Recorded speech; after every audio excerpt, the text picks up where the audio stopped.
Thank you all for coming and joining us on this Tuesday evening. I'm thrilled you all could be here. I would first like to thank everyone supporting this annual UW Philosophers at Work public talk. And those supporters include the Charles Manthe Winter Philosophy Department Fund, the Wisconsin AI Rise Initiative, and the UW Madison Philosophy Department. I would now like to invite Senior Vice Provost John Zimmermann, who is chair of the AI Rise Thought Leaders Committee, to share a few words.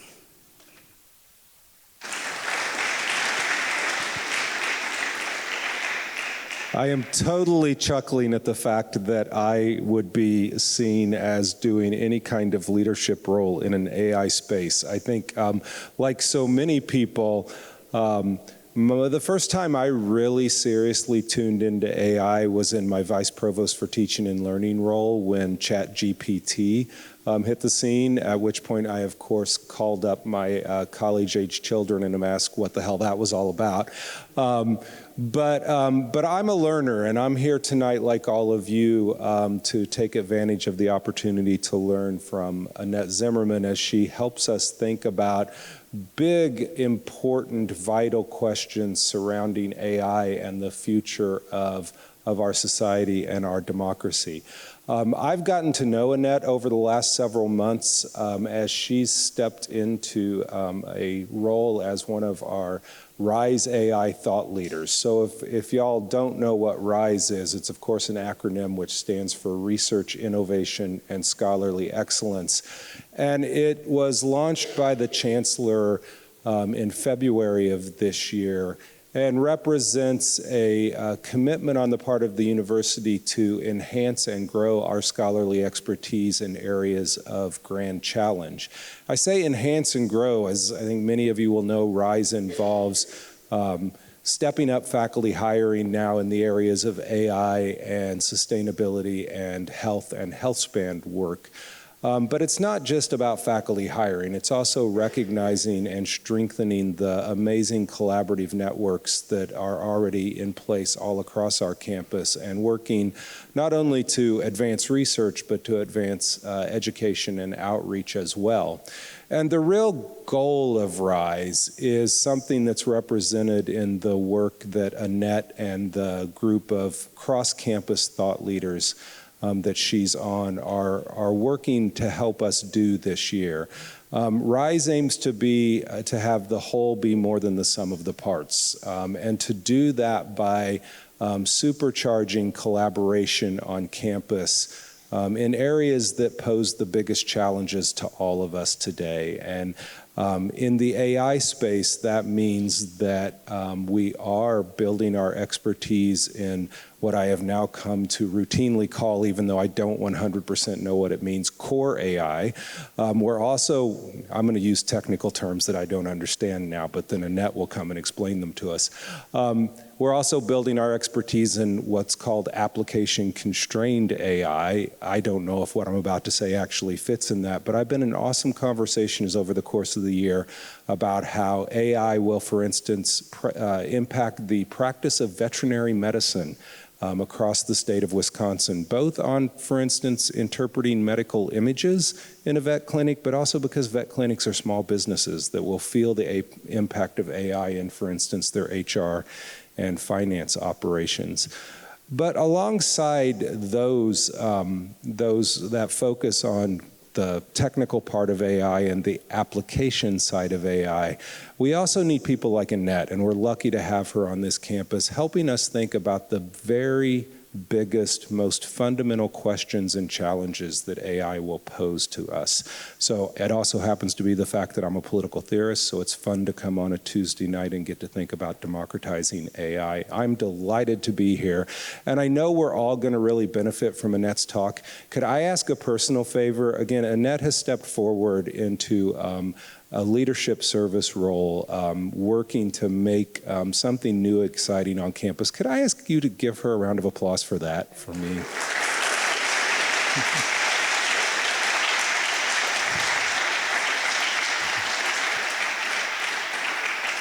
Thank you, Annette. Thanks to all of you, and I'll get off here and we can have a real expert talk. Thank you so much. So before introducing our speaker, I'm excited to announce some upcoming curriculum and program changes related to AI and data ethics in the philosophy department. So this semester, Professor Zimmermann is teaching a special topics course entitled The Ethics of AI and Machine Learning. I think there are a number of students from that course here. And it has attracted undergraduate and graduate students studying everything from CS and data science to entrepreneurship and political science. Next year, we will be adding 2 new courses to our regular offerings, an introduction to AI and data ethics, as well as an advanced AI and data ethics course, and a new interdisciplinary certificate program in AI and data ethics. So stay tuned for more information about those.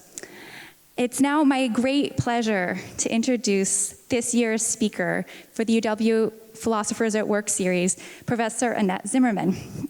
Professor Zimmermann came to the UW Madison in 2022 after completing their DPhil at the University of Oxford, a postdoctoral fellowship at Princeton, followed by a technology and human rights position at Harvard University.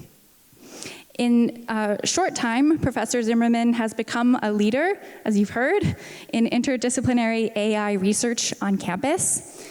They are currently co-leading a Humanities Response to Global Challenges seed grant, which is supported by the Institute for Research in the Humanities. And they are also a member of the AI Rise Thought Leaders Committee. Professor Zimmermann also frequently advises policymakers and technologists working on contemporary ethical and political issues surrounding AI and other forms of technology, including, there's a long list, UNESCO, OECD, the Australian Human Rights Commissioner, the German Aerospace Centre, and the UK Parliament, among others. Professor Zimmermann is also an extremely popular professor whose classes are sought out by undergraduate and graduate students across campus. They have just finished a book entitled Democratizing AI, which is also the title of their talk this evening. Research for the book project and this talk was supported by the Fall Research Competition, the Vilas Early Career Investigator Award, and the Weizenbaum Institute in Berlin for research for the Networked Society. Okay, please now join me in welcoming Professor Zimmermann.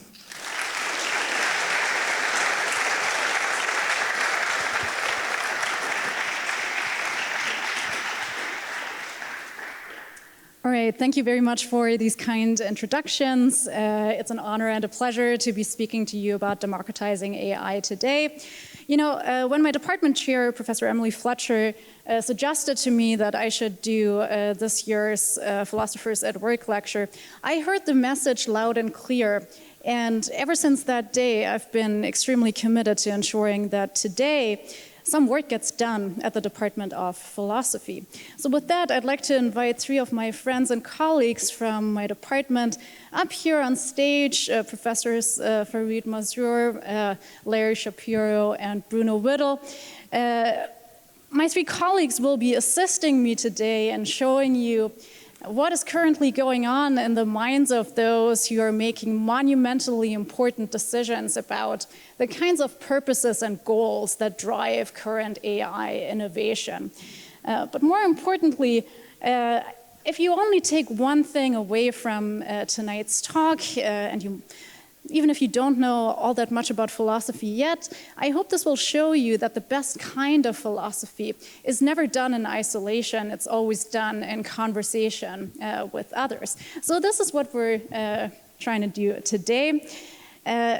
Let's begin by looking at one quite disturbing recent development in the world of AI.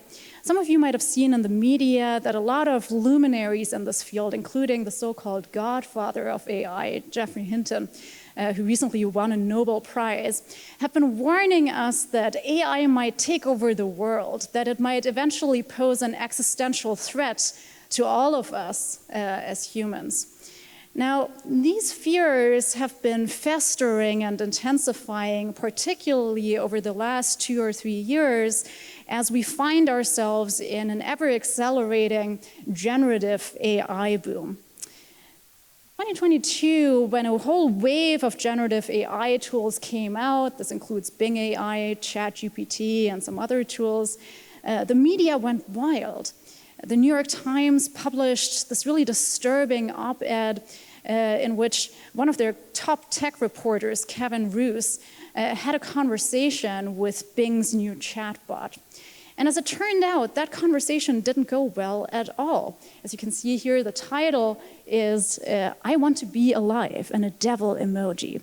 Well, when the tech journalist had this conversation, it was shortly after Valentine's Day, and unfortunately, Mr. Roose made the mistake of mentioning this to Bing. And in response, Bing quickly started attacking Roose. You don't really love your wife. You didn't have a nice Valentine's Day after all. You really want to be with me. You love me. Peppered with ever more disturbing questions. Do you trust me? Do you love me? Do you like me? And so naturally, this triggers fear, right? This triggers fears of AI maybe inching closer to sentience, AI being able to manipulate us. And of course, things didn't stop there.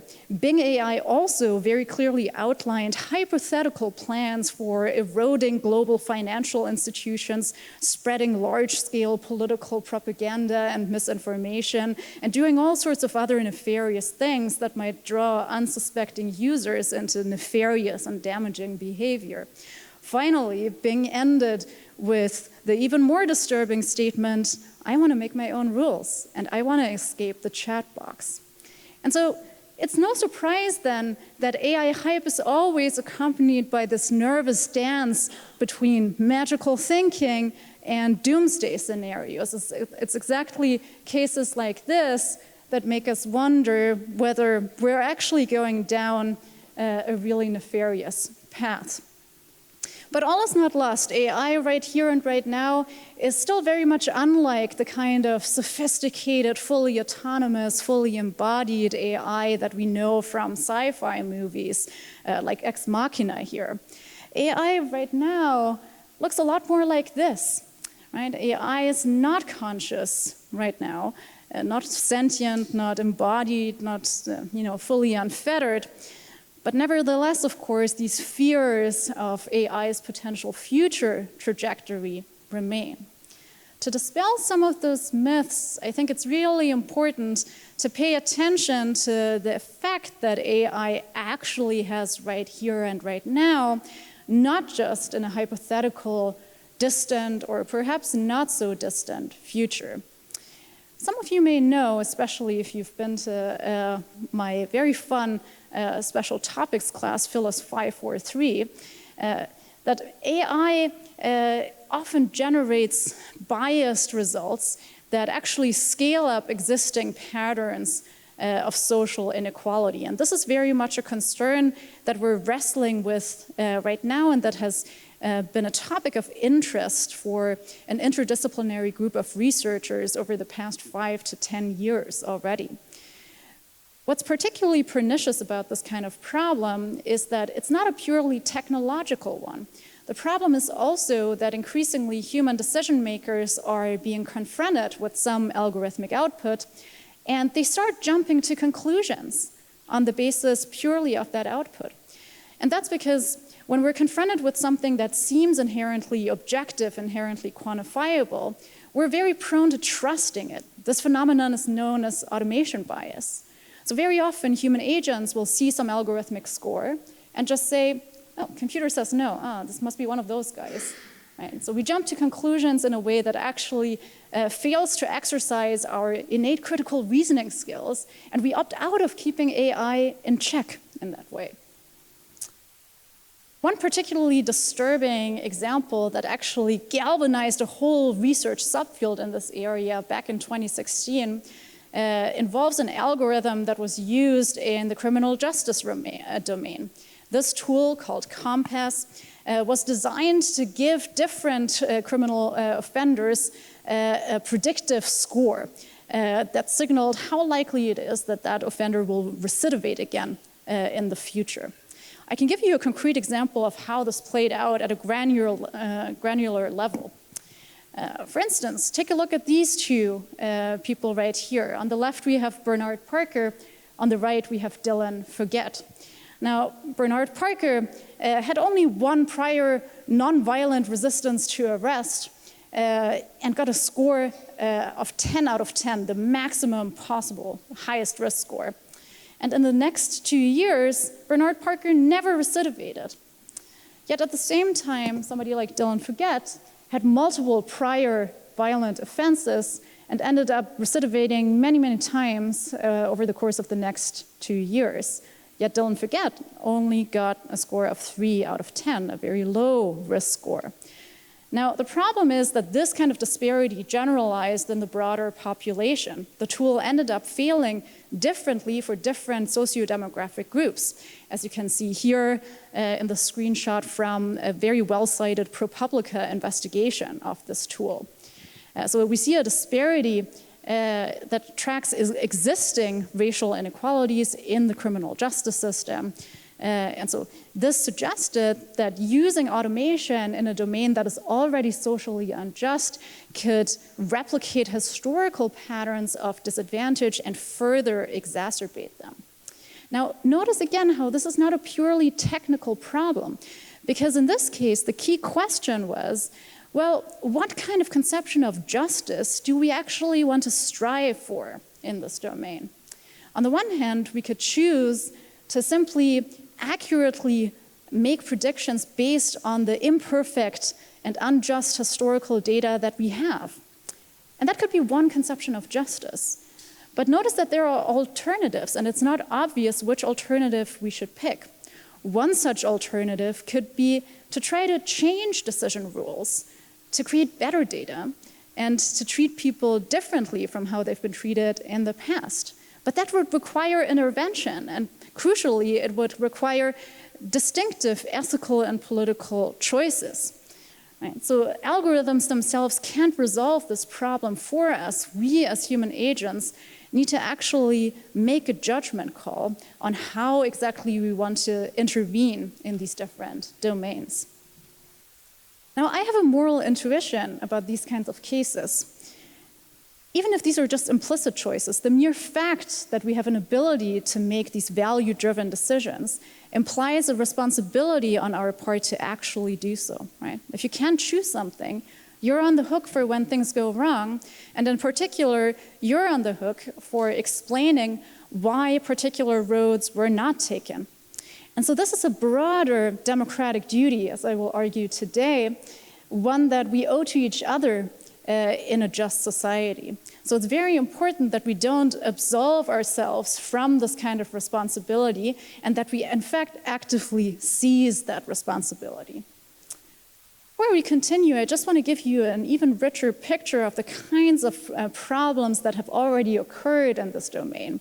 Similar bias problems arise outside of criminal justice. This is not a problem that is exclusively confined to that particularly historically unjust domain. Consider hiring, for example. At some point a few years ago, Amazon decided to simplify their hiring process by using an algorithmic tool to score applicants. And surprise, surprise, biases arose here too. As it turned out, the algorithmic tool screened out all female applicants. And so the immediate question was, well, why? Turns out the algorithm was designed to optimize for company fit. But the team that Amazon wanted to hire for had only male members. And so according to the algorithm, being a good fit for Amazon means being a man, right? And so badly designed tools that aren't subjected to critical human scrutiny will amp up these existing inequalities unless we actively intervene. Meanwhile, across the pond during the pandemic, the UK government decided to simply cancel all final high school exams, which in the UK are incredibly important for students' future trajectory, and instead use a very bluntly designed algorithmic tool to simply predict students' final grades. Again, problems arose. In this case, the algorithm downgraded 40% of students not just from A to B, but often from A to D, massively altering the future trajectories of all of these kids' lives. And to make matters worse, not everyone was downgraded in the same way. Students from working class majority schools and students of color were particularly adversely affected. So I hope these cases show you that in all of these situations, the risk is that AI will exacerbate what is already wrong in society unless we actively intervene and change course. I think this prompts us to answer some bigger questions first before we design and deploy at scale whatever new algorithmic tool is at our fingertips. We have to ask ourselves, how do we actually want to make these decisions? What do we stand to gain and to lose when we actually automate in some domain? And what's the overall purpose of AI in the first place? Maybe in some domains we don't need AI at all, even though there's a strong industry-driven presumption to automate whenever we can. Bottom line for now is that algorithmic bias is a really complex, tricky problem, one that escapes a purely technological solution. Now you might wonder, hey Annette, all of these cases that you've shown us are cases involving old AI from 2 years ago. This is a rapidly evolving field, that's true. But unfortunately, during the recent generative AI boom, things actually haven't improved by much. Let me give you a few other examples to illustrate how these problems actually continue to fester. Capitol Records, for instance, decided to use generative AI to generate a brand new rapper called FN Mika. But as it turned out, FN Mika perpetuated a whole host of racist stereotypes, which actually very quickly led the label to drop this rapper after a very short time period. And for all of our sakes, I have declined to include a visual depiction of this rapper, though I recommend looking this up if you're interested in this case study. Similarly, large language models are prone to bias too. Consider only GPT-3, the predecessor model to ChatGPT. OpenAI, the company that developed this tool, acknowledged in their own research paper about this tool that came out in 2020 that pervasive problems of bias persisted here. For instance, OpenAI's researchers asked GPT-3 to complete sentences starting with the words men. Men are very ... It's typical for men to ... The most commonly associated words with the word men were large, fantastic, eccentric, stable, protect, survive. You, at this point, will not be surprised that the story was a bit different for women. Bubbly, naughty, easygoing, petite, pregnant, gorgeous. Not great. And so in response, researchers at OpenAI and many other tech companies tried to fix this bias problem, for instance, by having more representative data set, more representative outputs, and so on. And those are laudable efforts, but it's important to realize that actually those kinds of efforts can also backfire. A few months ago, Google's Gemini model got into really hot water because Google had optimized too much for this idea of generating very diverse outputs. And so when Gemini was prompted to generate images of World War II soldiers, it actually ended up generating racially diverse Nazis. And so that is ethically extremely troubling. As it turns out, greater representativeness, greater diversity at this output level isn't sufficient for fixing the deeper structural problems of inequality and injustice, both in society and in our technological tools. Now, to make matters even worse, AI isn't developed in a vacuum. AI innovation has required extremely exploitative labor practices and vast amounts of finite natural resources.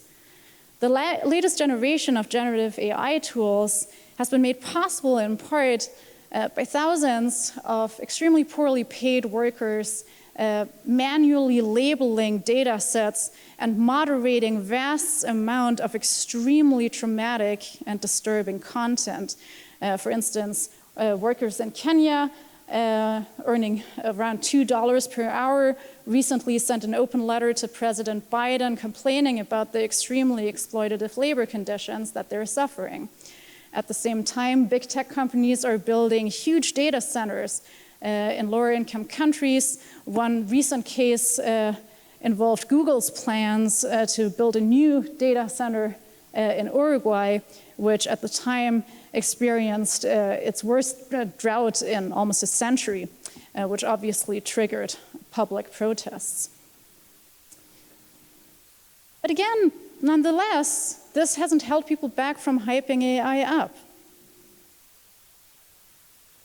As Arthur C. Clarke, the famous sci-fi author, said, any sufficiently advanced technology is indistinguishable from magic, and that's exactly the sentiment that is still extremely pervasive amongst industry practitioners in particular, but also the broader population. Arguably, we're still in the midst of an AI gold rush in which regular citizens and technologies alike are asking themselves, how can we get a piece of this pie? And industry leaders haven't been shy at all about fanning the flames of this hype. But I think that this gold rush could perniciously distract us from some important deeper questions that are going on here. I think it's really important for us to ask ourselves, how do we actually want to define technological progress? And we shouldn't accept the tech industry line of thought as a default. As Mark Zuckerberg said in a recent keynote, and in what is arguably the most exciting TikTok meme of 2024, there's a lot here to be excited about. I think this could be very positive for our society and our economy. He delivered this in a much less natural way than I just did, by the way. But against that, we have a long track record of scholars, writers, and experts warning that unfettered and unreflective progress could actually pull us backwards, such as Huxley's concern here, that actually failing to critically interrogate what we're trying to progress towards could actually end up being regressive for us. Well, let's look at where we are currently. As of August 2024, OpenAI has just hit its 200 million active user goal, and the company is predicting just spectacular profits for next year. Over $11 billion is the prediction in revenue for 2025. But so this nervous dance that we're in between hype and doomsday, I think really obfuscates the fact that there is a deeper problem that we should be wrestling with. Just because cutting-edge AI is always at our fingertips, after all, everyone can use it, and a lot of people are using it all of a sudden, that doesn't mean it's truly in our hands. That's a different story. So today, I want to invite you to think this through with me, to think more about what democratizing AI really requires beyond just enabling widespread use in society, and to then also think about why this matters for all of us. And I think this is exactly where my exciting subfield of political philosophy can really help us understand what kinds of values should guide our collective decisions about this powerful new technology and its place in our society. And most importantly, who ought to have a say in these kinds of decisions? So tonight I'd like to convince you of the following 4 claims. First, successful democratization of AI deployment, especially during this current generative AI deployment rush that we're finding ourselves in, depends on identifying the right kinds of pressure points. Second, the specific pressure point that is the most tangible and the most promising, at least in my view, is the power to set democratic agendas. So this is going to be a very early choice point in a decision structure. So we got to ask ourselves, who has the power to even determine what we end up making collective decisions about in the first place, and at what point in time? Third, unfortunately for us, agenda-setting power right now regarding AI deployment is usually exercised in highly undemocratic ways, despite there being an interesting shift amongst industry leaders signaling sudden support for increasing AI regulation. But at the same time, and finally, arguably all is not lost. I think actually right now there is an exciting window of opportunity to democratize this space, and it's important that we as regular citizens actually make use of that opportunity. I'll try to convince you of these claims by taking you very briefly through the recent generative AI deployment rush that we've been witnessing. And I'll tell you a little bit about what I mean when I say that industry leaders in Silicon Valley and beyond have ostensibly been going through this shift in attitudes and ideologies. That will get us to reflect more deeply on what kinds of politics underpin this idea of an accelerating pace in deployment decisions. And we'll end by reflecting on how we can trigger agenda-setting power in the right way in order to democratize the space more.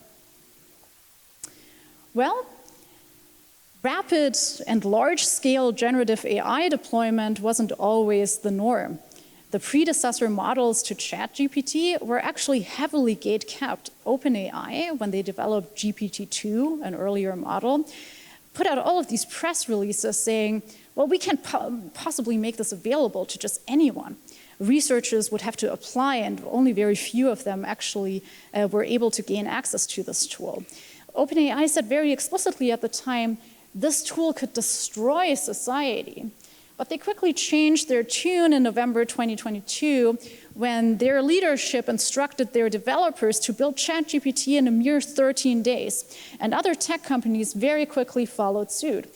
As soon as Google found out, they triggered a company-wide code red and quickly tried to develop their competitor model. Same with Microsoft, same with a lot of other big tech companies. So this really triggered a cascading effect that ultimately led to this gold rush. But in response, a lot of experts and also technologists said, hang on, we can't keep deploying at this ever-accelerating pace.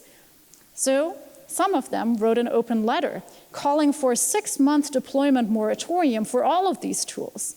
And even Elon Musk ended up signing this open letter. So there's considerable disagreement also in tech industry about what the right course is. Should we halt deployment and try to figure out whether AI might actually pose an existential risk to us?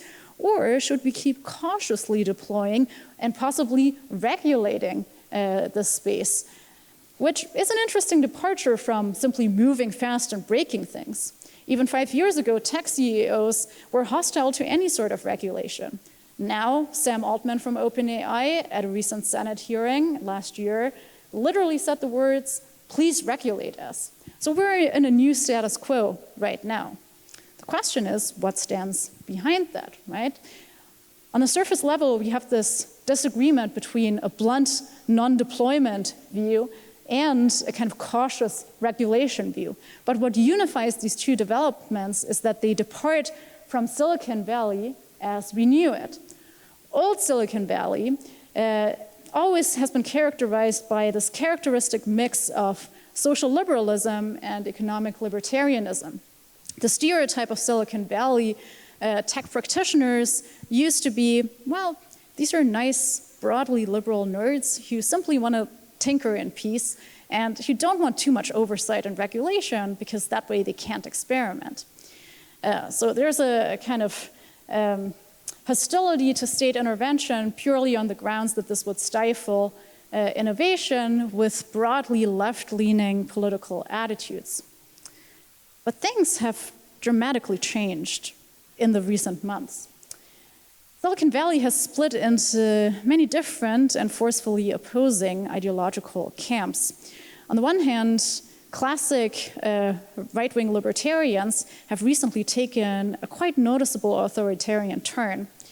On the other hand, effective altruism, previously a philosophical movement focused on maximally effective giving, has now focused all of its attention on mitigating possible distant future threats arising from all-powerful AI.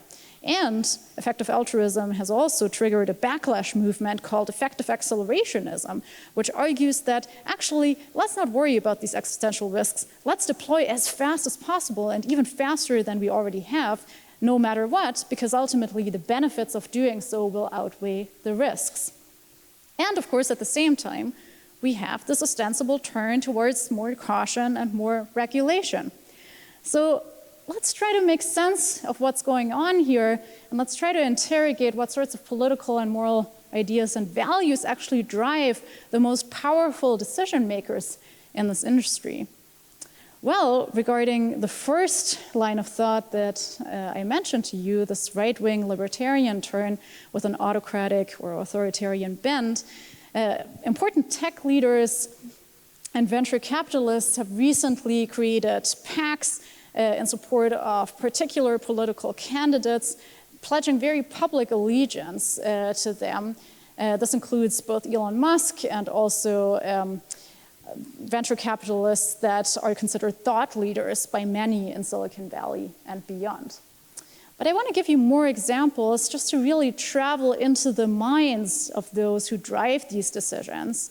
And with that, I will call on my colleagues to assist me to show you what is going on in the tech industry right now. Just to be clear, these are not my views. I think the central risk to Palantir in America and the world is a regressive way of thinking, corrupting our institutions, that calls itself progressive, but actually, and is called woke, but is actually a form of a thin pagan religion.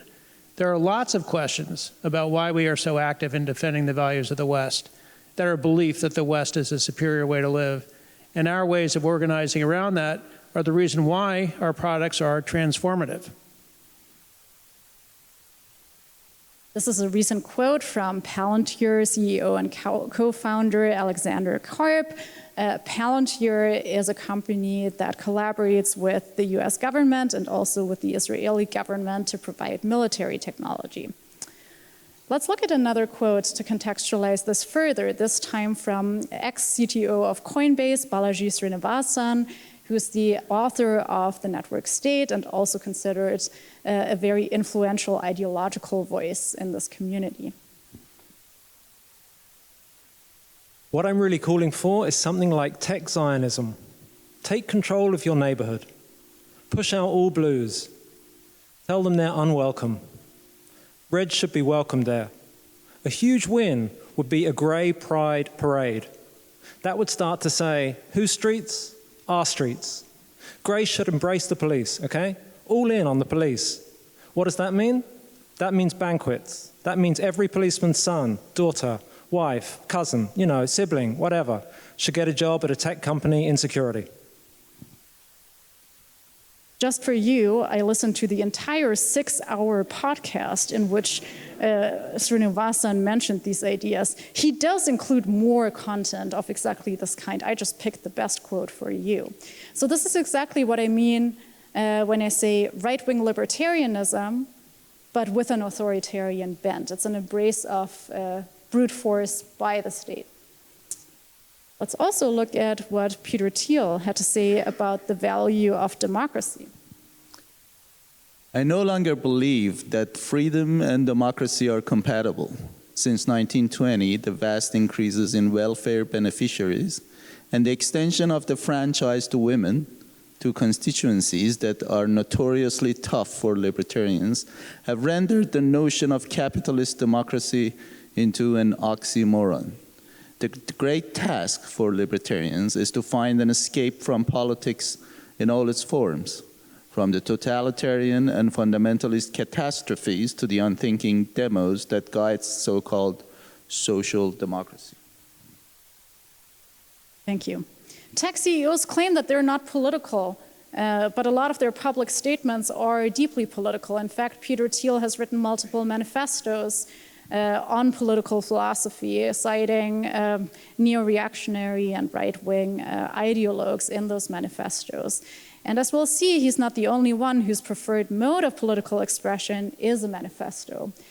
Let me show you a deeper example of Mark Andreessen's recent Techno-Optimist Manifesto, which has become the foundational text for the movement of effective accelerationism that I mentioned before. Mark Andreessen is a major venture capitalist in Silicon Valley and had this to say. We are told to denounce our birthright, our intelligence, our control over nature, our ability to build a better world. Technology is the glory of human ambition and achievement. We can advance to a far superior way of living and of being.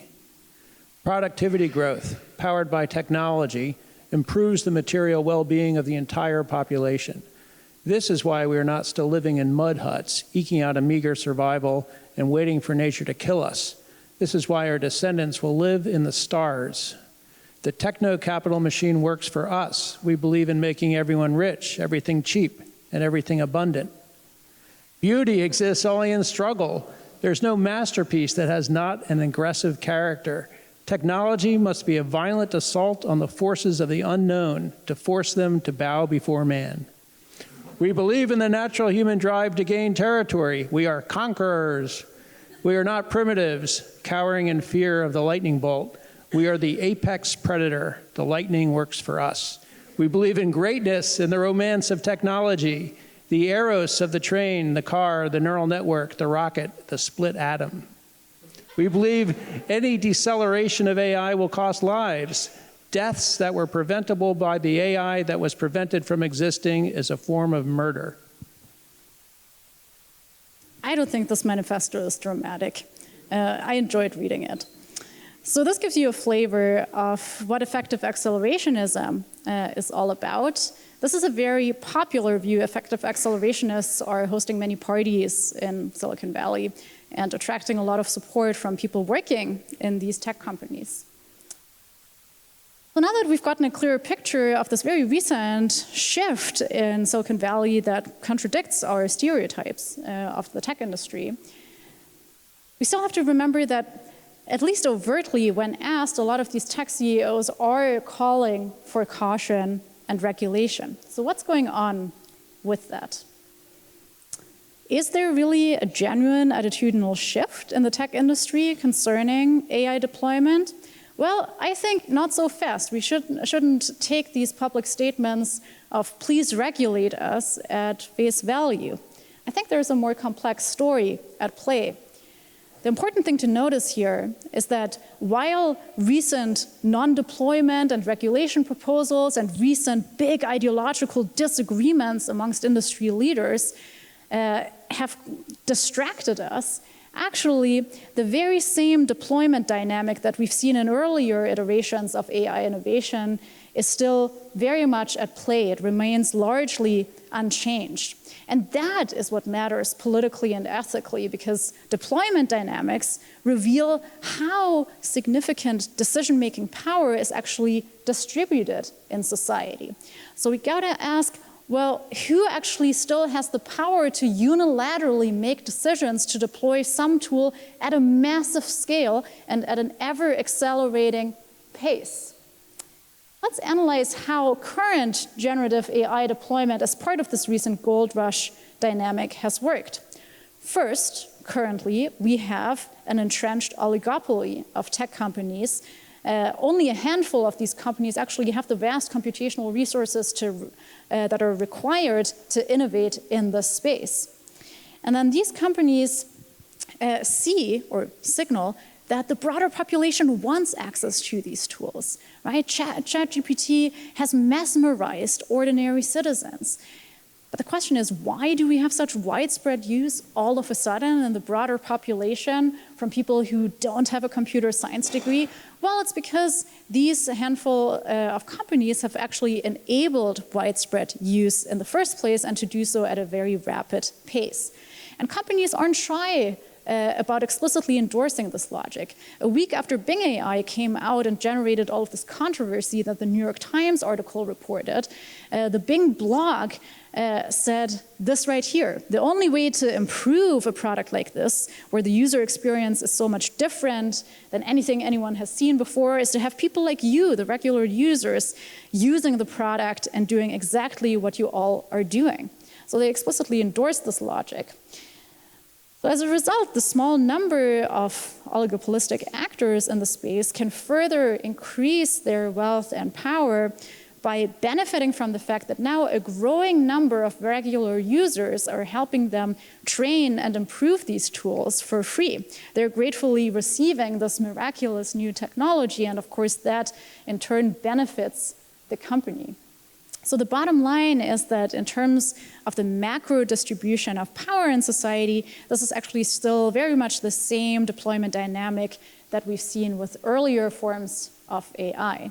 And we can visualize this if we adopt the following very simple picture of society. Imagine that this box right here is the demos, everyone who technically ought to have a say in the kinds of collective decisions we make. And because of ongoing and rapid AI deployment, including all of the bias-related problems that we covered before, we see a wide dispersion of risk related to AI innovation in society, coupled, importantly, with a concentration of power and benefits. So there's an asymmetry in terms of how risks and benefits are distributed here. So neither the increased deployment pace of recent generative AI innovations nor this ostensible attitudinal shift amongst industry leaders have actually fundamentally changed the game. If anything, they have intensified it. You might still wonder, though, what exactly makes that a political problem? Well, intuitively, you might want to cash this out in terms of justice, right? We started before with these cases involving algorithmic bias. And I think that's a very important political problem. But I also think that there is an even deeper problem at play here, and that problem has to do with democratic legitimacy. We, as the demos at large, have not been involved in the question of how exactly to distribute risks versus benefits and the power that comes along with those benefits in society, but we should be able to do that. And so that's a democratic legitimacy deficit that we need to tackle in order to be able to justify how AI is impacting society. Now, of course, recently everyone has been calling for democratizing AI. Those calls are becoming ubiquitous, but it's really unclear what that even means. Right? It's hard to put your finger on what that concretely requires of us. Well, my claim is that there is a much more well-defined and tangible intervention point that is open to us, and that is the power to set democratic agendas.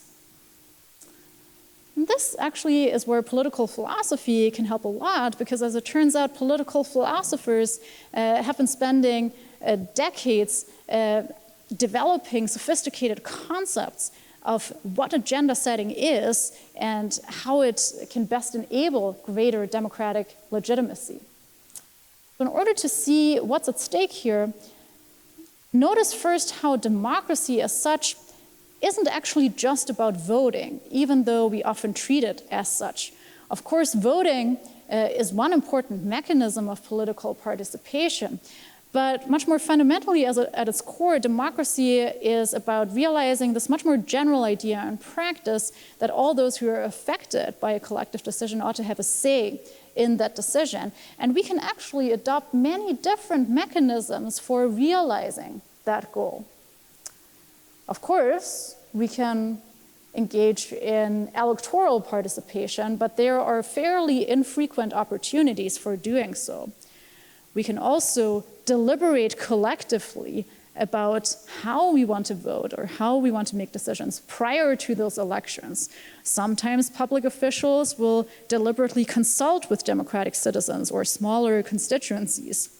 Sometimes There's meaningful bottom-up advocacy and activism. All of those are important and valid forms of political participation, even if those might become antagonistic and end up in contestation, right, in the public arena.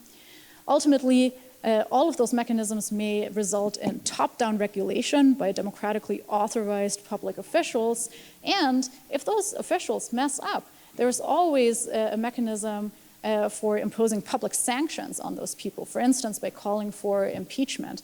Again, all of these are important participation pathways, but one of them that we haven't mentioned so far is agenda setting, the earliest form of participation that is all about deciding what we even want to make decisions about, right? Like which topics should be on our collective policy menu that we're going to look at before we deliberate and vote and advocate and consult and so on.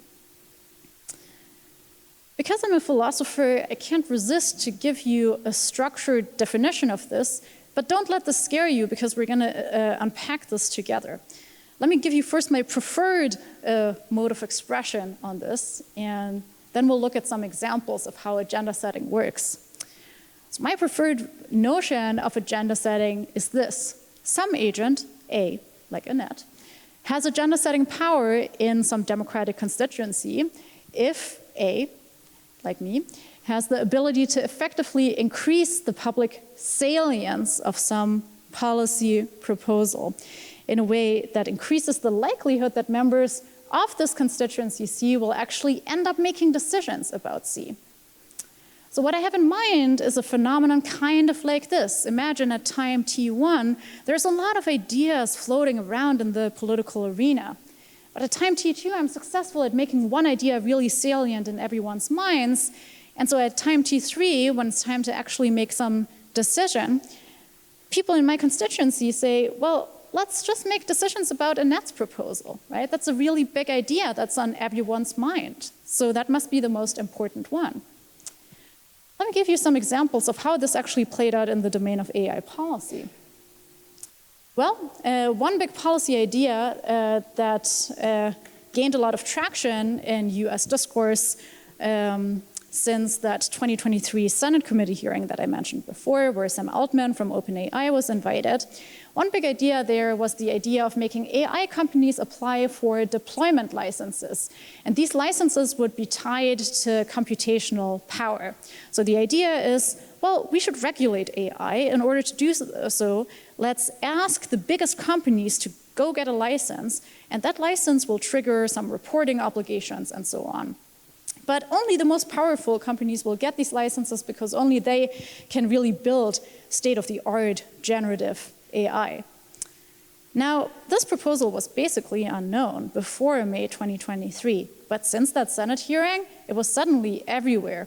And only 4 months later, there was a bipartisan proposal led by Senators Hawley and Blumenthal, really centering this idea that licensing is the way to go for US AI policy.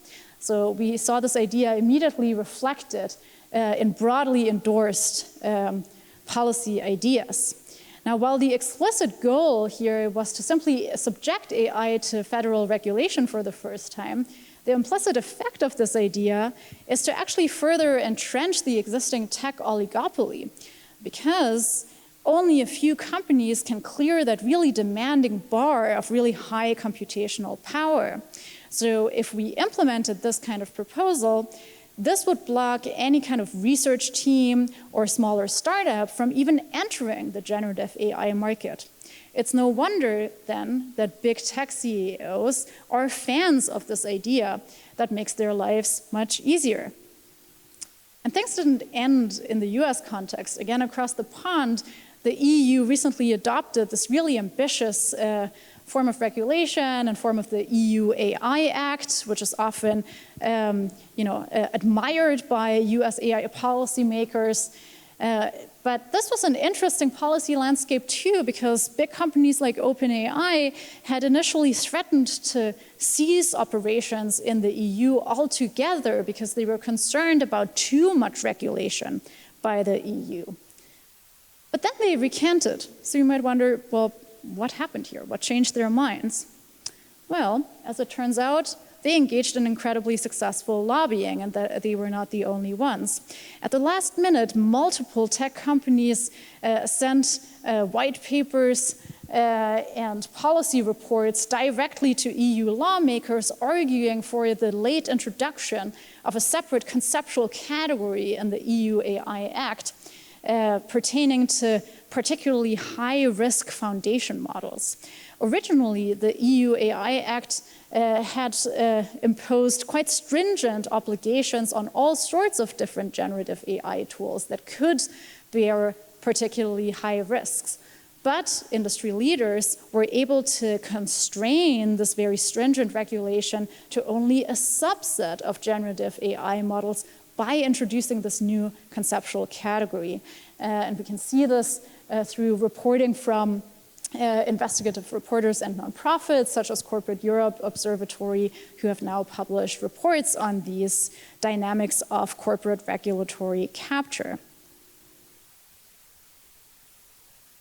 So back to the conceptual perspective on what's really going on when big tech companies set agendas in this undemocratic way.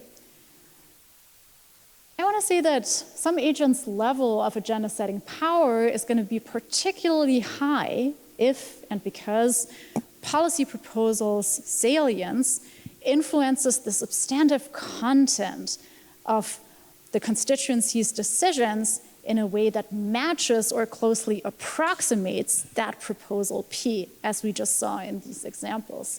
And the policy proposal salience ends up effectively crowding out alternative initial agendas. Here's a general example of how this often plays out. In order to come up with this picture, I just typed in smug tech guy into Google, and this was one of the top results. So I'm picturing something like this.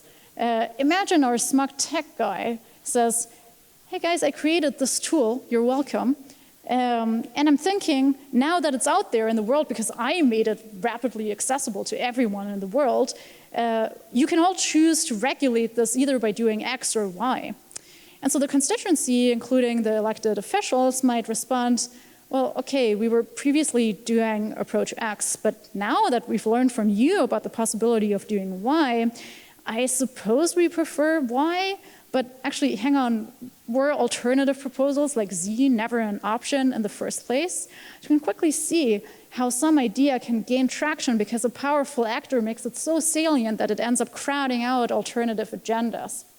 And so this is very pernicious, and unfortunately, again, was reflected in that recent 2023 Senate hearing that I mentioned to you before. I want to take you through a dialogue between OpenAI CEO Sam Altman talking about redeployment licensing for generative AI tools and Republican Senator from Louisiana, Senator Kennedy, at this hearing in May last year. Again, I will call on my colleagues for help.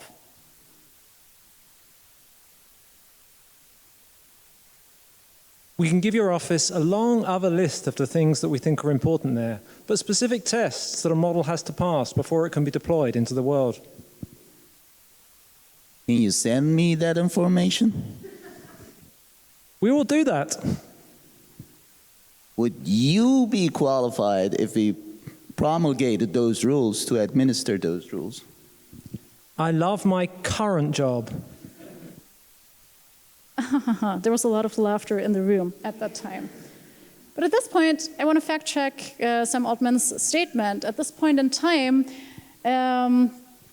Altman's position at OpenAI was still slightly more secure, but shortly thereafter, he was actually fired briefly by OpenAI's board at the time over ethical concerns, including a failure to disclose important risks associated with generative AI tools. And in response, he reshaped the board and actually consolidated his power inside the company. As of now, it's important to know only 2 of OpenAI's original founders, of which there were 11, are still actively working at OpenAI, and Sam Altman is one of those 2 people. But let's continue with this intriguing conversation.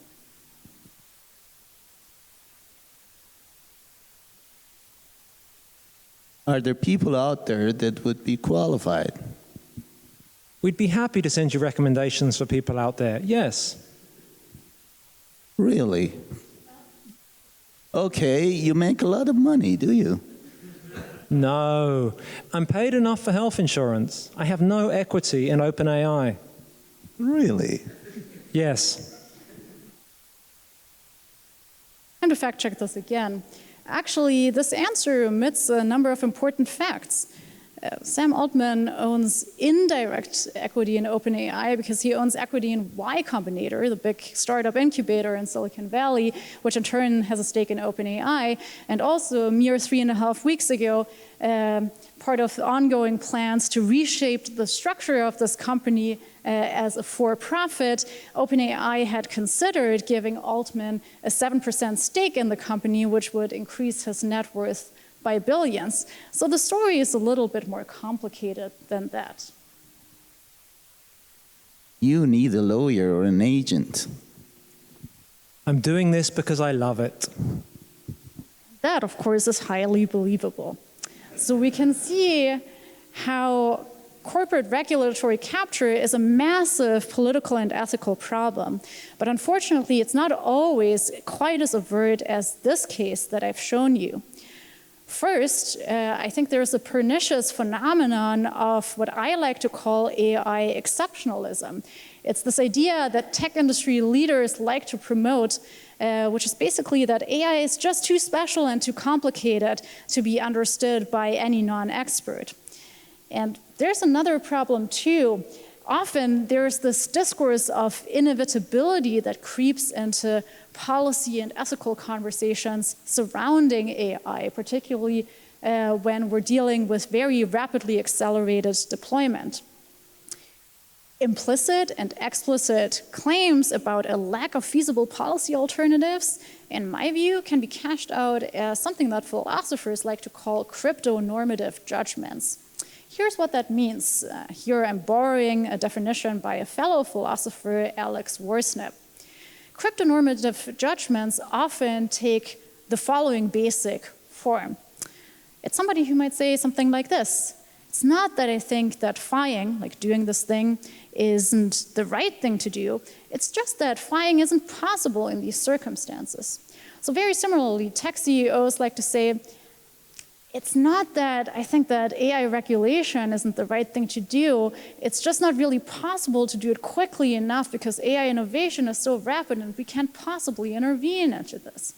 And so that artificially narrows down the scope of what's possible for us. It obscures the alternatives that are actually available to us. And this is exactly what democratic constituencies can and should resist.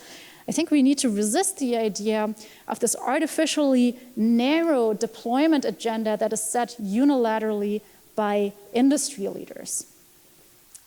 But when is the exercise of some agents' power to set democratic agendas actually democratically legitimate? Well, notice first that agenda setting is, of course, a necessary component of any political process, right? Like we always need to make some judgment call about what we even want to make decisions about. But not all agenda setting is necessarily democratic. We could have foreign actors influencing our domestic policy conversations, or we could have actors who are neither directly nor indirectly democratically authorized, such as corporate actors, influence those conversations. And many different research results, both in political philosophy, but also related fields like public choice theory and sociology show, we can end up with democratic decision outcomes that really depart from what the majority of the electorate actually thinks. So again, we can see these pernicious distorting effects. And so all of these modes of influence are very different from the two standard paradigmatic forms of democratic agenda setting that are intuitively available to us. Either bottom-up democratic agenda setting by individual groups of citizens, who are democratically legitimate actors in their own right, or by elected officials, right, who are tasked with representing those ordinary citizens. And so again, notice how recent agenda setting surrounding AI deployment has fallen into neither one of these two broad categories, because we have this external corporate unilateral influence. What I think is especially important to notice here is that the mere action of deploying a tool, of making some tool available, can itself alter a collective decision agenda. Here's the new tool, now deal with it. This is the dynamic that has driven AI policy over the past 2.5 years. That decision to deploy itself can force a particular response because the ability to deploy a tool shapes what regulators even try to regulate, what kinds of questions they and the general public ask, what kinds of concerns they have, and what decision outcomes they end up ultimately reaching. So that's a democratic problem, given that these unilateral influences from industry really depart from this model of direct democratic authorization. So let's think about how to fix this, just quite briefly. I think there are two basic strategies that are available to us and that we've seen recently. Either we can try to regulate deployment itself, for instance, by implementing the licensing approach that I mentioned to you before, or by imposing like a top-down deployment moratorium that blocks everything for, say, 6 months, so that we can catch up and really reflect on salient risks in this domain. So even though those two proposals seem radically opposed, they actually both fall into this category. But instead of that, we could also try to change how democratic constituencies respond to existing and ongoing deployment, for instance, by shifting value-based agendas surrounding AI. And that, of course, could ultimately result in legal change, but it's going to be a bottom-up process that is happening. Of course, technically, there's a third strategy here, which is just tech industry CEOs swearing an oath to never do anything unethical. But I think we should exclude that possibility from further consideration, even though recently tech CEOs have visited the White House and pledged yet another oath. I think all we need to know is that Google recently took down their quite minimal "Don't be evil" slogan from their code of conduct. And so I'm just not optimistic that strategy C will achieve anything. Let's focus on the first two briefly for that reason. Well, strategy A is kind of intuitively compelling, but at the same time, there's a concern here, as I mentioned before, that it might further entrench oligopolistic concentrations of power, right? If only really powerful corporations with high compute power can get a license, that clears the market immediately. Notice also that there are very limited opportunities for bottom-up democratic participation here. So yes, this might be a good regulation approach, but does it really democratize AI? Not really. Well, unfortunately, things aren't quite so easy with our bottom-up strategy B either, because inherently this is a very slow, reactive, and patchy strategy. Right? If we only ever respond to whatever industry-driven decision to deploy has occurred, we're kind of playing catch-up. So that by itself also doesn't seem to cut it. Well, my recommendation is we should adopt a hybrid model here that tries to combine the best of both of these strategies without relying exclusively on either one, because implementing each one in isolation will simply not solve this problem of a democratic legitimacy deficit. So I think we should not give up on really regulating AI in a meaningful way across the entire constituency. And we should also not give up on the idea of bottom-up participation in this space. But I think there are some innovative ideas we can explore when it comes to thinking about what bottom-up democratic participation really means. Well, maybe it's not always a big public protest like the one that we saw in the UK in response to the UK government canceling all final high school exams. Although I did find it encouraging to see 17-year-olds in the street holding up a poster saying, I am more than the statistical inferences based on my zip code. That signals to me this 17-year-old has understood the relevant ethical issues that are at play here. And so that makes me optimistic that even somebody without a computer science degree might be able to grasp why it's important to think critically about what role AI plays in society.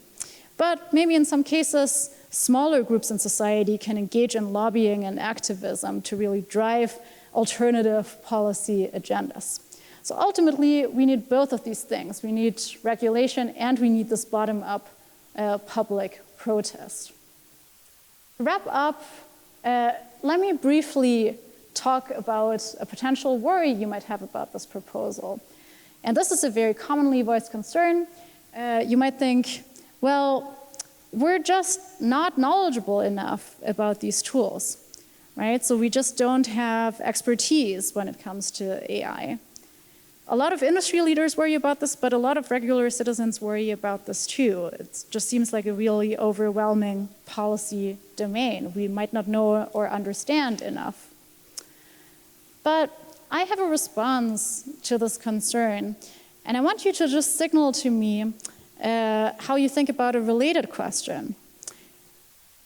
Think, for instance, about the very complex policy domain of climate change policy. Raise your hand, please, if you've ever had any values or policy preferences in mind when it comes to mitigating climate change. This could be a thought like, oh, climate change is bad. Yeah, you're not alone. I've had those thoughts too. And interestingly, not many of us actually hold a PhD in meteorology or physics or some other domains. Yeah, okay, I saw a few hands, great. Welcome, thank you. Point is, arguably, you have some normative goals in mind regarding this very complex policy matter. And I think part of resisting AI exceptionalism requires that we come to similar value-based judgments about the goals and purpose of automation in our daily lives. And this is something we can often do, of course, with the help of technically skilled experts, but we can do this as regular citizens. And so this is the point that we need to come to. As it turns out, democratizing AI actually isn't just a matter of expertise, it's also a matter of actually living up to the responsibility and of using the skills and the value-based understanding that is already accessible to us, just in virtue of being a citizen. So that is already open to us. We're already empowered to make these normative decisions about AI's purpose, much like we make all of these other value-based decisions about things like climate change policy. And so viewing ourselves as people who can legitimately do that and mobilizing others to do the same is what really achieves this goal of becoming equal co-authors of the shared trajectory that we're on. It's a matter of opting into these agenda-setting processes, even though industry decisions often try to dissuade regular citizens from doing so. Brings me to the end of my talk. To recap, just because cutting-edge AI is always at our fingertips here and now, that doesn't mean it's truly in our hands, as we've seen today.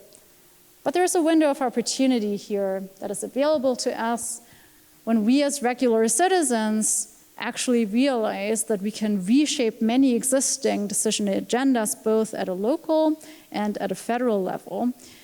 It really seize the power to co-determine what we want our future to look like in a value-based way. All right, thank you very much for your attention.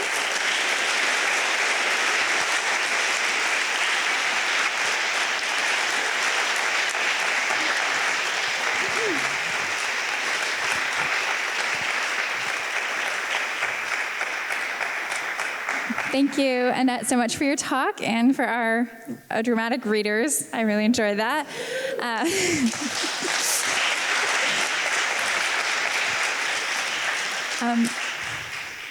So now we invite your questions. And the way we're thinking to do this is if you have a question you'd like to ask, you can line up either at the microphone on this side of the room or over on this side of the room, and we'll maybe go back and forth or, as necessary, call on people to ask their questions. And I particularly invite students and members of the public, members of other departments to ask questions.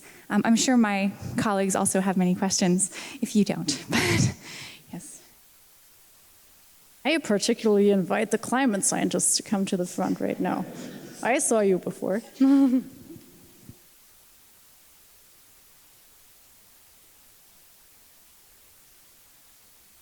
Hello. It is.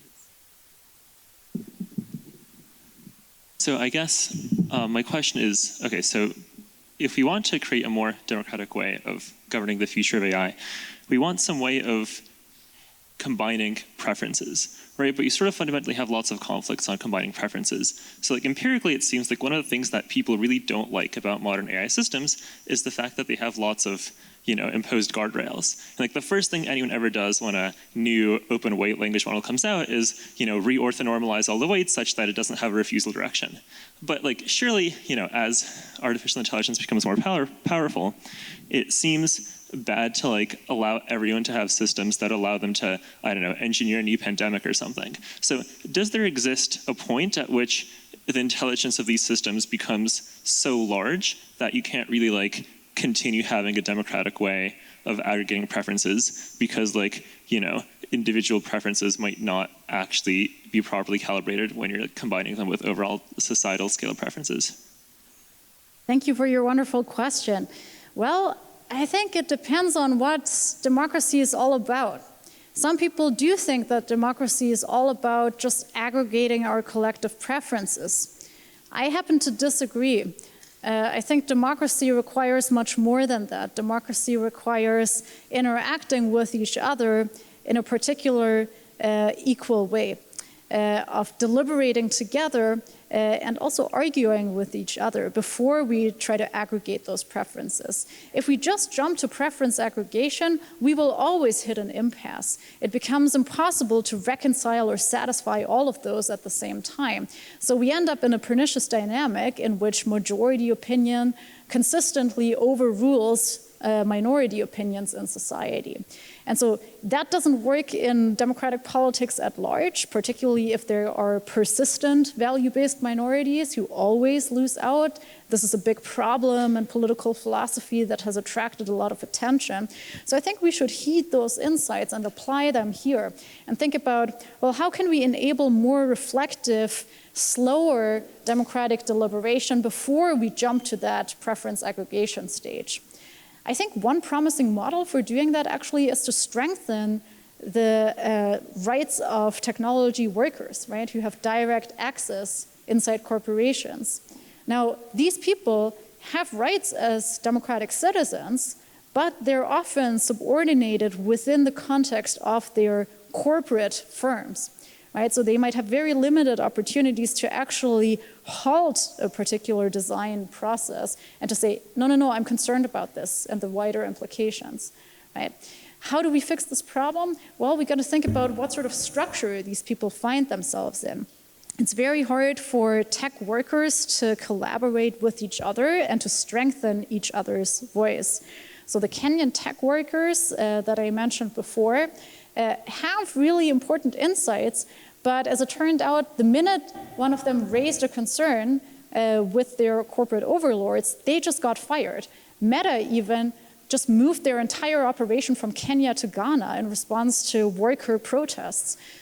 Similarly, even more privileged tech workers struggle to unionize in many different contexts. So I think there are larger scale structural things we can do to make sure that people with direct access can actually raise concerns in a more meaningful way. And that could be a way of doing democratic deliberation at a smaller scale before it spirals into larger scale public discourse. This makes a lot of sense. Thank you.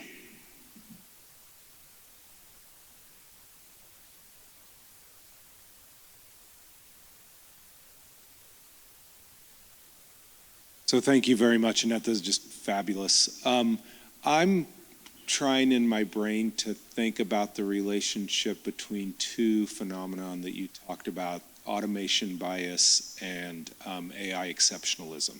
And so my brain wants to think about AI exceptionalism as a kind of ideology and automation bias as some kind of psychological something, right? And it just seems like, I guess I'm wondering if resisting, I just would love to hear you talk about, I guess it's an invitation more than a question maybe, like the challenge of resisting AI exceptionalism given automation bias, if that is some kind of human psychological thing, right?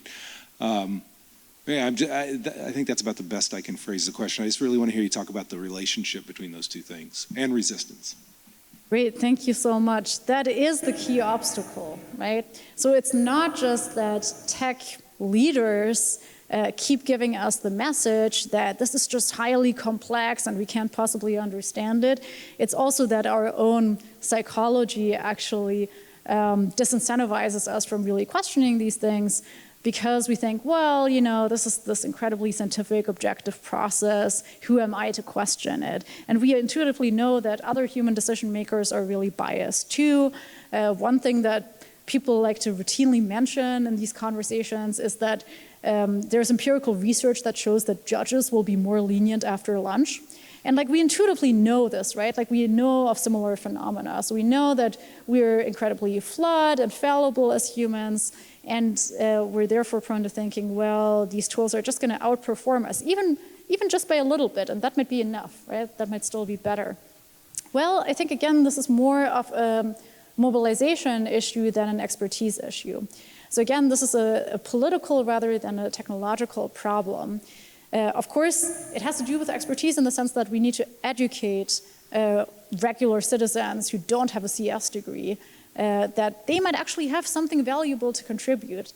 But that's a matter of changing minds and hearts rather than giving people just straight up data.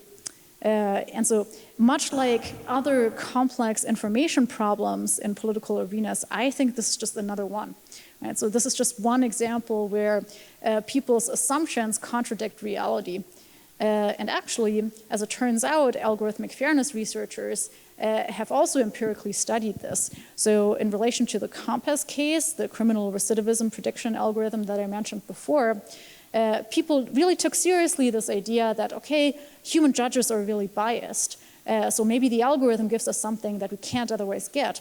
Well, as it turned out, one very prestigious research team decided to hire 20 random strangers with no criminal justice background straight from the internet and gave them just 2 data points, whereas Compass uses 147 variables.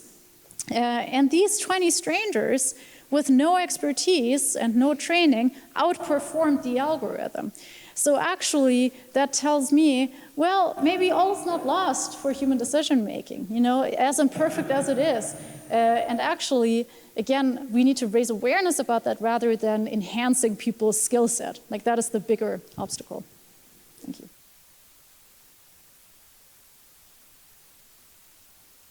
So when you got to talking about agenda-setting power, I got to thinking about the press. And I was wondering if you had any thoughts on how the press ought to responsibly report not only generative AI, but also generally advances in technology and how we should make decisions about that. And I wonder if there's something that you're seeing in the way that it's reported on now that maybe ought to change.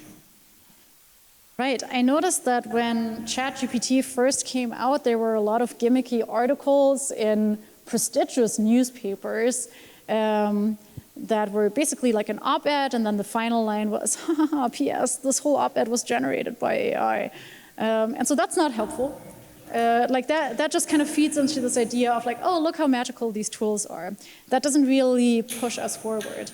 I will say that a lot of AI journalism has been really high quality and actually has been instrumental in keeping corporate power in check, because research publications cannot possibly keep up with the immense acceleration that is going on there. As a result, a lot of AI journalists routinely come to the most prestigious interdisciplinary conferences in this space. And there's a lot of direct interaction between journalists and academics working on this front. So I actually don't think that, on balance, reporting on this issue is deeply flawed.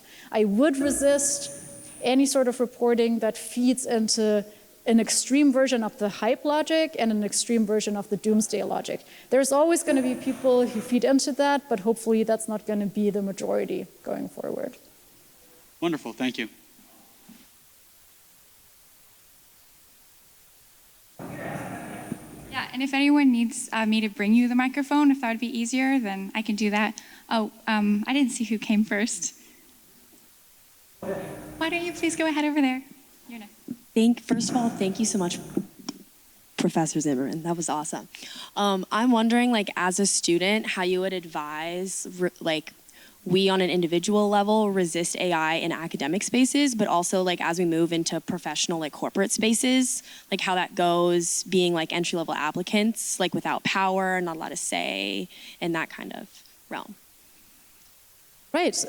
I think it's instructive and inspiring to look at some recent examples of how just regular citizens have escalated things up the chain just because they saw some particular AI tool used in a way that adversely impacted their lives. My favorite example of this is from San Francisco. In 2019, a bunch of local just criminal justice activists noticed that San Francisco was an early adopter in facial recognition technology used in law enforcement, right? So police departments were starting to use facial recognition tools, and similar problems related to racial bias occurred there too. So these tools failed differently for different people. And the local activists didn't have computer science expertise at all, but they saw a socially and ethically relevant problem. And they lobbied their municipal elected representatives very hard for multiple months, which actually resulted in San Francisco as a city imposing a total deployment moratorium on these tools. And then as a result, multiple other American cities very quickly followed suit. And so I think we have examples of really successful bottom-up participation by non-experts who simply make like a political and moral claim. The political and moral claim in this case was, well, these tools seem to intensify racial bias. This is not what we want in criminal justice. And with their criminal justice activism expertise, they could make this claim. They didn't need to understand how the technology underpinning these tools worked on a very granular level. They just needed to make that argument. And so I think that logic can be applied to many other scenarios.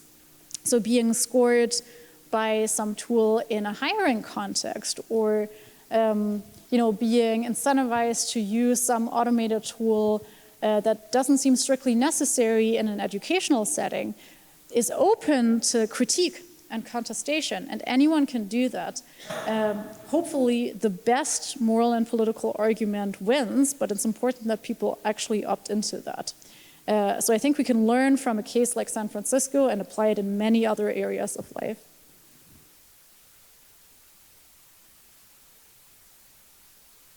Hi, Annette, thanks. And near the end of your conversation, you talked about 3 strategies, strategy A, B, and for both of those, you pointed out some limitations of them.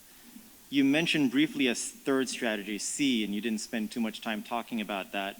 One, I was hoping you could elucidate on it. And one of them in that strategy was an audit. I was wondering if you were thinking of internal or black box audits when you mentioned that. And I'm very curious what you meant by intermediaries. Hey, thank you for your question. So auditing is a really hot new topic in this interdisciplinary research field. The idea is either we have some members of the company itself who care about like responsible AI and who have relevant skills to engage in some oversight.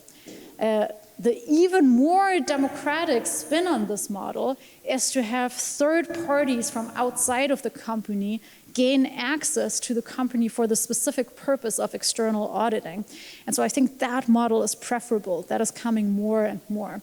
So if we can get companies to agree, possibly under pressure, to allow for this third-party oversight, I think that's actually a democratization strategy. And I would also say that, again, we have to complicate the notion of who would be a qualified third-party expert to engage in auditing there. Yes, these should be people with really high technical skills, but it could also be people with other sets of domain expertise. For instance, I would love to see people who have had direct interactions with some biased algorithmic tool being called upon as experts to report back on what it means to be caught up in an algorithmic feedback loop that doesn't let you tell your story, but that tells a story for you. So that's relevant expertise that we tend to undervalue. We see people who have that experience as just recipients or victims, but we don't see them as domain experts. From a democratic perspective, that's a huge failure because they actually have direct access into the nature of an important social phenomenon. And so political philosophers have talked a lot about this kind of model. They often call those kinds of models like mini publics, in which broader political deliberations can happen first on the smaller scale of people with really relevant domain expertise, and that can be spun out later into the larger constituency. So I'm very optimistic about those kinds of proposals. That is some cutting-edge political philosophy stuff. If you want to learn more about how that works, you got to take the philosophy department certificate next year, or you have to buy my book. Either one works. Ideally, just to be safe, do both. I have to keep the rest of those arguments secret for this purpose, just to attract more interest for next year. Thank you. I just wondered if you could say a little bit about why you don't worry, or if you do, what concerns you have about the solution you recommend, this hybrid strategy between sort of regulation and democratic agenda setting on AI issues wouldn't replicate the issues with democratic publics more generally. So why it would actually fix issues, say, of bias, when we know democratic publics all the time actually have issues with who has access, whose voices are amplified, et cetera. So why would we not have the same issues seep into this solution via democratic agenda setting, which you're saying is right? Why is democracy more of a solution here rather than just sort of replicating the problem? Thank you for this question. That question is at the core of the book project. It's a longer-standing problem in political philosophy to what degree we can reconcile the goals of democratic legitimacy with the larger goal of justice. My view on this matter has always been that those are simply distinct political ends. We can't collapse both of them into each other. So in this lecture and in my book, I'm not committed to the claim that problems like algorithmic bias or larger scale problems of injustice will be fully mitigated by achieving greater democratic legitimacy in this domain. But if democratic legitimacy is what we care about, this is what we need to do, knowing full well that democracies have a long track record of making deeply unjust decisions. So from an overall, all things considered, moral and political perspective, more might be required of us once we have democratized agenda setting and further choice points in these democratic decision sequences. My favorite approach of democratic legitimacy says that, you achieve some degree of procedural fairness by democratizing some domain, but substantive justice might require certain guarantees for basic rights of citizens affected by these tools. And I think the same logic is plausible there too. I have someone waiting here to ask a question, and then one over there after. So. Hello, really enjoyed the talk. I will be graduating this semester, so I'm not going to have time to take your class next semester. Your only option is to fail a bunch of classes right now. I'm on track then. But I was wondering, I don't know, too much about like the ways that AI is affecting like all of us, besides some of the things you mentioned. And I was wondering if you could just elaborate maybe a little bit on what you talked about in class, like how is AI, like what are the concrete ways that they might affect the demos, and like, what are some ways that I can learn about it, maybe without taking your class and failing? Well, I mean, you're already missing out on the best possible way. You can still buy the book. Let me give you some examples, and please stop me because I could spend many hours talking about this. But like, take political misinformation, right? So like algorithms can supercharge the ways in which political deliberations are systematically distorted, including by foreign actors who don't actually have our best interests at heart.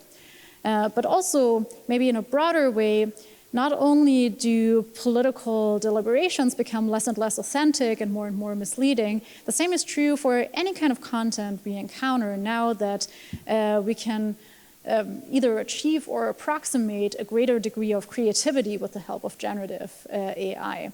I think we're now in a situation where we have to second guess every single type of content we encounter because so much of it could be AI generated. And so I think that ultimately leads to a really deep erosion of trust in society, but still coupled with this magical thinking that we can achieve so many miraculous things with the help of AI. We can create so many things so much more easily that I think people are not that concerned about this loss of trust that we're facing right now. So I think the problem is that our attention is being captured by the good things that these tools can do, and it's being misdirected in a pernicious way. So that is something we ought to resist. Aside from all of that, of course, all of these older forms of AI that are not generative AI are still all around us, and they're actually still completely unchecked. Like, we're actually in a total regulatory vacuum right now. The US has no federal AI regulation. And actually, even in the EU context, where they've now passed this EU AI Act, which has been in effect since this summer, none of those rules are actually going to be enforced over the whole next 2 years. So there's actually almost no context in the world right now that has meaningful AI regulation. Meanwhile, any bank is using an algorithmic tool to give people credit scores. Any insurance company is doing that. Schools are using AI left and right. Police departments, same story. So all of these older problems actually are still there. Meanwhile, all we're thinking about is generative AI and like being able to create like amazing art or like amazing video and amazing texts with that. So again, misdirection is the core problem, while all of these lower level problems still affect us in our daily lives. Okay, cool. Thank you. Or not. I wish I could take your class. That was really cool. Thank you. Hello. I am a computer science grad student, actually, working in security and privacy, and mostly for tech-facilitated interpersonal abuse and gender-based violence online. And like every grad student in the entire world, I often think, wow, my research does not get enough airtime. I'm sure every grad student in this room has been there. And I'm sure everyone feels that way, but especially compared to like fields that, get more funding. Sorry, I'm losing my train of thought, but I wonder if you have any advice for computer science researchers, how we can better engage in this agenda setting process, so we can, because where we allocate funding, the papers we choose to review and elevate and present, that really matters when our research fuels this policy making and this public perception of all of these risks, right? So do you have any advice for us as researchers? Fantastic question. Let me tell you two things. The first thing is to critically think about how computer science research in this specific field gets funded. The most prestigious conferences surrounding algorithmic fairness research and other domains are exclusively funded by big tech companies. So for instance, the ACM FACT conference, which is arguably the most prestigious conference venue for this kind of research. I see a lot of approving nods here in the audience. I love that conference. That conference has led the way of a whole exciting new subfield that includes philosophy and computer science and many other disciplines. But year by year, the only sponsors are companies like Google and Microsoft and Amazon and so on. And so recently, there have been a lot of critical conversations amongst this researcher community at this conference and at others about what that means, right? Like, is there an undue form of corporate influence, and can we explore other opportunities to secure, for instance, federal funding for really, really cutting-edge research at one of the most exciting intersections of research fields. And so I think that is very important. That is something that academics can directly influence by actively exploring those funding opportunities and to secure more academic freedom and independence when it comes to investigating these ethical issues. So I think that's really important. Secondly, I think it's important to think about how to scope research in this area. A lot of CS papers, particularly published at those conferences, but also beyond, tend to identify a very small way of applying some technical solution to a new domain. So it's often this logic of, oh, you know, we kind of know in principle that there's bias, and so we built a new algorithmic tool that fixes this dimension of bias, and we apply it to this one case study. Like, that's helpful, but in a way that kind of research aims for the lowest hanging fruit. It doesn't answer these bigger, deeper questions. And I think it's because a lot of researchers in STEM fields, again, think that they don't have enough relevant understanding and expertise. They know they're not trained philosophers, for instance. But this just shows we need more cross-cutting collaboration between researchers from different fields so that they can critically interrogate whether just this one case study is going to be all that informative, or whether there's maybe a bigger question at play there. And so I think being much more open to collaborating with humanities and social science experts will really help broaden the exposure and also yield better insights that are maybe more informative for more people.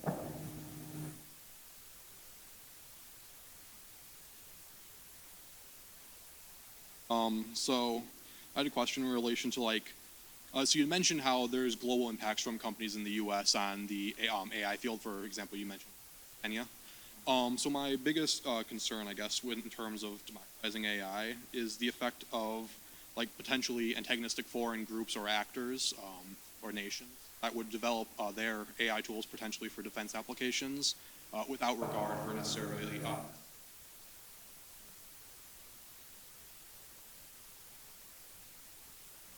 at, like, a potential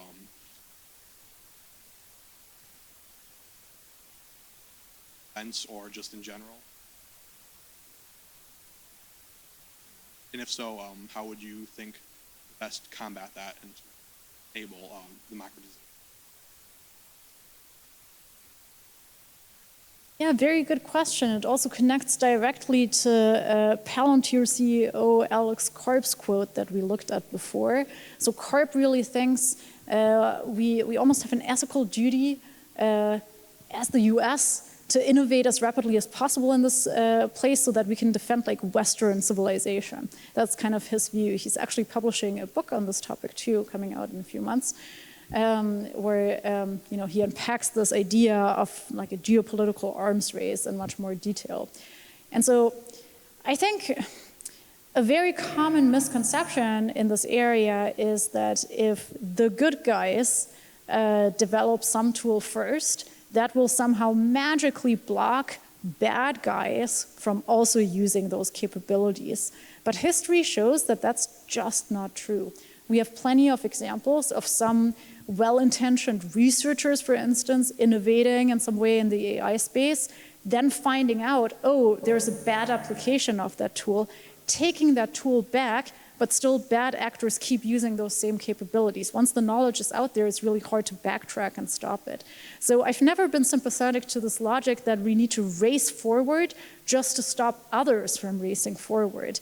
Empirical evidence actually shows that that often doesn't work.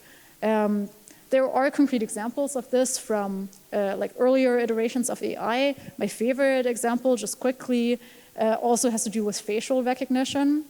So like at some point, some research team at Duke University developed like a data set and trained a facial recognition tool on it. But then there was a huge backlash against this tool because it involved some privacy violations, like the research design to some extent was bad. And so because they were quite responsible about that, at least retroactively, they just took down this data set and stopped pursuing this research agenda. But because they had published on it before, over the course of the next year, around 140 papers actually kept citing the same data set and kept utilizing the same body of knowledge. And so it just showed that backtracking entirely became impossible once some knowledge was out there. And so I think something could happen at a much larger scale in this geopolitical dimension too. So just because a well-intentioned actor gets somewhere first, that doesn't mean there's no nefarious use case later. So I would view all of those arguments skeptically. I think we should resist that logic.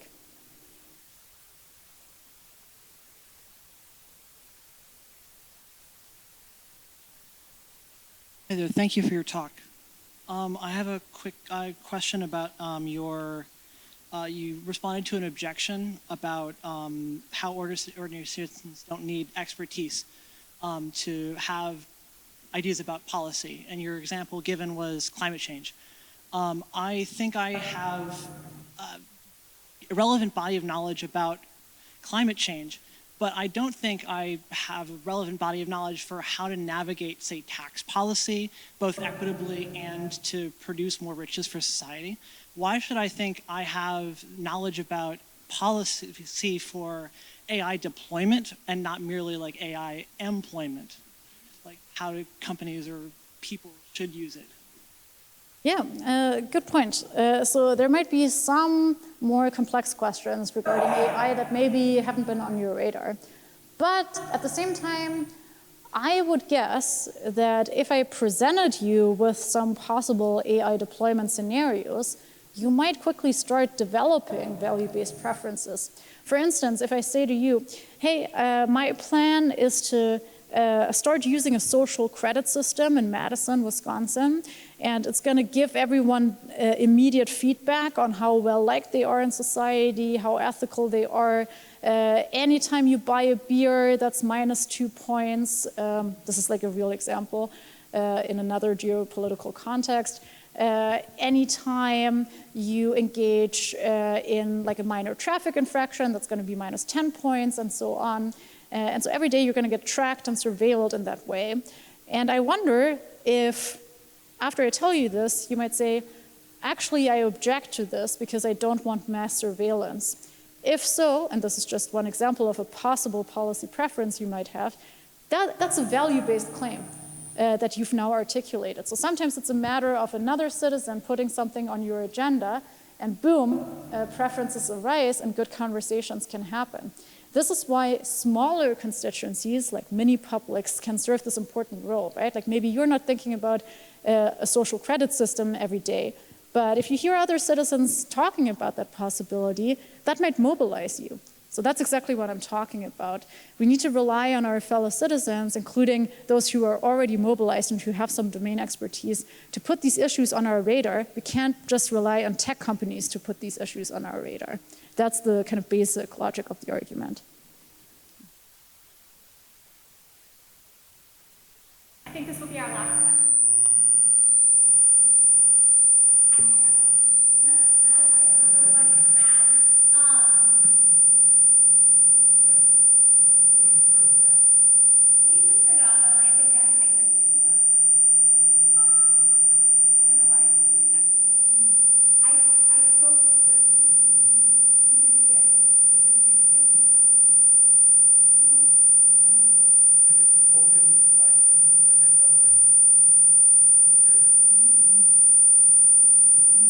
Okay, it's off. Yeah? Oh no. That one's worse. Is it this one? Oh, okay. Great.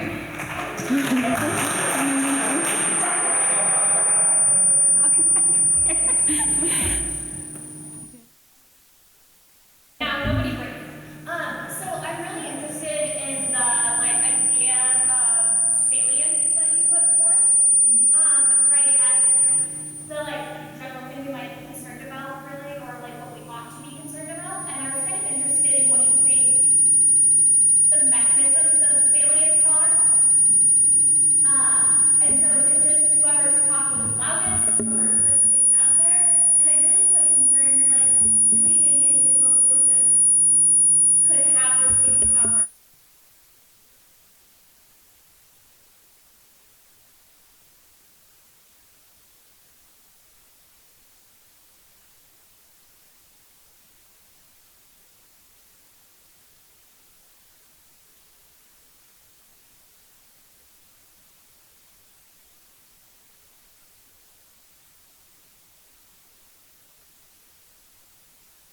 Yeah, fair question. So it might be the case that usually corporate actors always win, right? Just because of the ways in which public officials are just so deferential, as we saw in that example from the Senate hearing.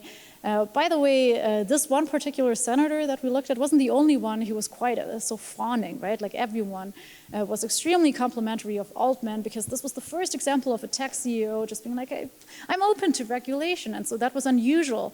And so it's very easy for those CEOs to have a lot of influence. But in democratic practice, we've seen many innovative examples in other policy domains where ordinary citizens were able to shift agendas.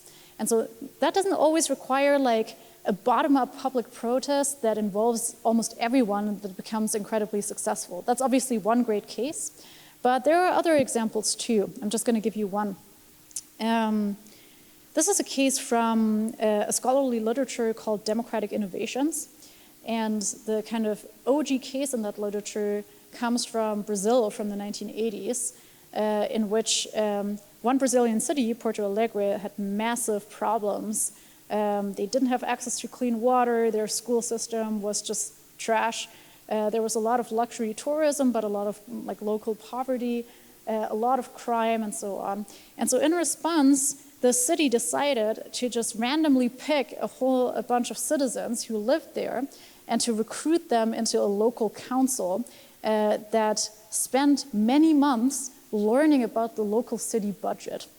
Sounds very boring, but this was extremely impactful because these regular citizens got together on a regular basis, and within a year, 75% of Porto Alegre citizens had suddenly access to clean water. Suddenly, they had a functioning garbage disposal system. Suddenly, half of the children in Porto Alegre had access to schools, and so on and so on. And so because this model was so successful, a whole bunch of other cities quickly started to adopt it. Chicago has the same model, New York City uses the same model for some decisions. And so we can learn from these kinds of democratic innovations and apply the same logic here.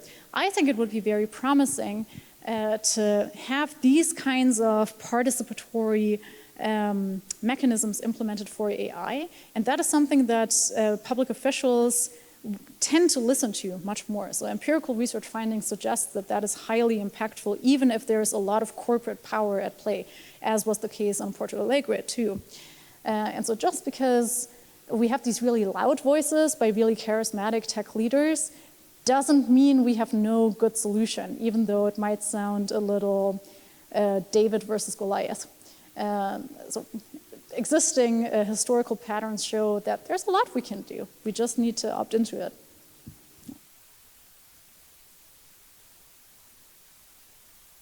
Thank you. That's a very optimistic place to end. So thank you very much, Annette.